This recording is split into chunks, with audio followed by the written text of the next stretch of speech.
broadly, capitalism is needed to attack women. And there's a lot of discussion, very important, proper discussion today about racial capitalism.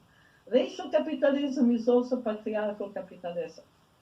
And, there's been a whole discussion, and particularly among some leftist writers, to the fact that, well, logically, capitalism does not need to be racialized, does not need to be patriarchalized, because, in fact, it's the exploitation of labor. And labor is labor.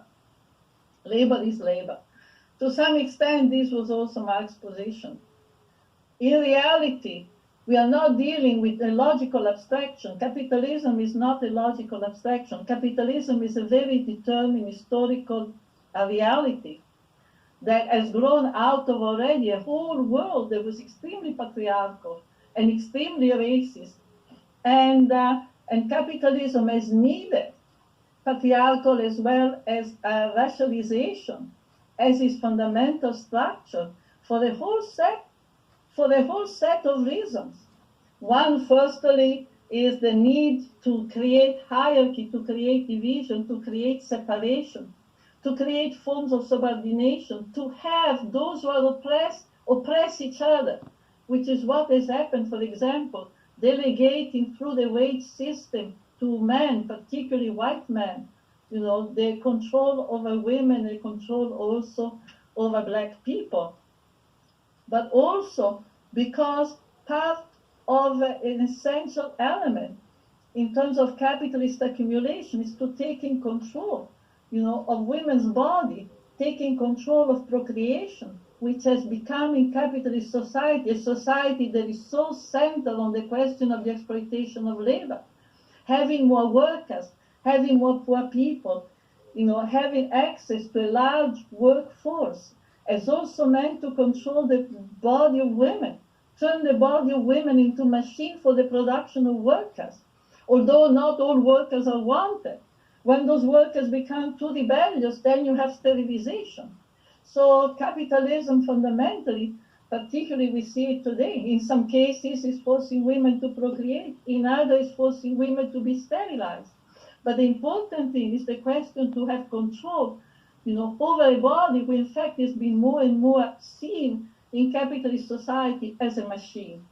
So this is an important reason why, despite the fact that logically we could think of a capitalism that is not patriarchal, in reality patriarchal rule has been fundamental.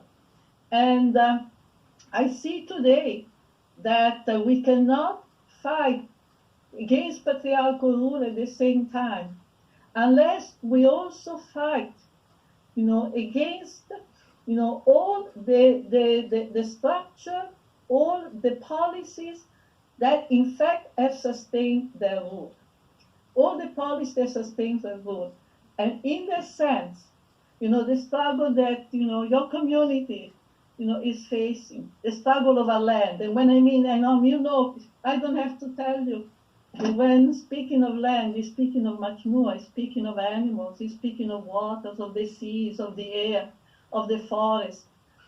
The struggle of our land is the central struggle that today there is on earth. I don't think there's any struggle that is more important. No, I mean, there are many, many key struggles, the struggle against indebtedness, the struggle against the precarization of labor, etc. But all of that, the central of all of that, the center of any possibility that we have to really transform our life, to really have a life, is the struggle of our land. The moment we lose that struggle, we're lost. It's going to become extremely difficult to have any possibility of autonomy, to escape a system that continuously gives some benefits to limited population and massacres the rest, and creates lives that are really hell on earth for so many people.